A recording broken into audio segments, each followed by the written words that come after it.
मुकद्दस Bible बाल के आदमी के बारे में बात करती है। वो आदमी जो दुश्मन की खिदमत करता है। इसके पास कुछ चीजें हैं जो वो करता है, लेकिन कलाम इमसाल 6:15 में कहता है, इसलिए आफत उस पर नागहा आ पड़ेगी, वो यकलक तोड़ दिया जाएगा और कोई चारा ना होगा। टूटा हुआ वो यकलक तोड़ दिया जाएगा और कोई चारा ना होगा। गलत तरफ वाले शख्स होने की कोई कीमत नहीं। ये अदा करता है आपके लिए खुदा का फर्द बनना बहुत फायदेमंद है, जो आपकी जिंदगी के लिए खुदा से रहनुमाई चाहता है कि वो अपनी जिंदगी की रहनुमाई एक काम के तरीके से करे। बाइबल मुकद्दस में दर्ज झैल तरीके लिखी है। जब आप इस तरह काम करते हैं तो आपके लिए सब कुछ ठीक हो जाएगा। खुदावंद आपको बरकत दे, इसका तजर्बा करें। खुदावंद आपके साथ है। 6 माह गुजारे और बरकत पाए। आप ये फैसला करें और बरकत पाए। अब इस गवाही को देखें जिसने बरकत पाई थी।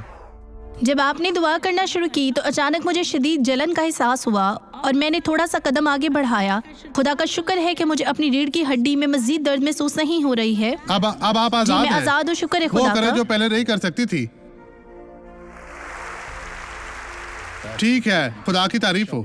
आइए अब दुआ करें। बाप, मैं दुनिया में कहीं भी हर शख्स के लिए दुआ करता हूँ जो मेरे साथ अब तेरी मदद का मोहताज है। खुदावंद, मैं इस शख्स की तरफ अपने हाथ बढ़ाता हूँ और मैं यीशु मसीह नासरी के जिंदा कादिर जलाली नाम में इन तमाम लोगों को बरकत देता हूँ और हर तरह की बदी को इनकी जिंदगी से दूर भेजता हूँ, यीशु मसीह नासरी के नाम में। और आप कहें आमीन।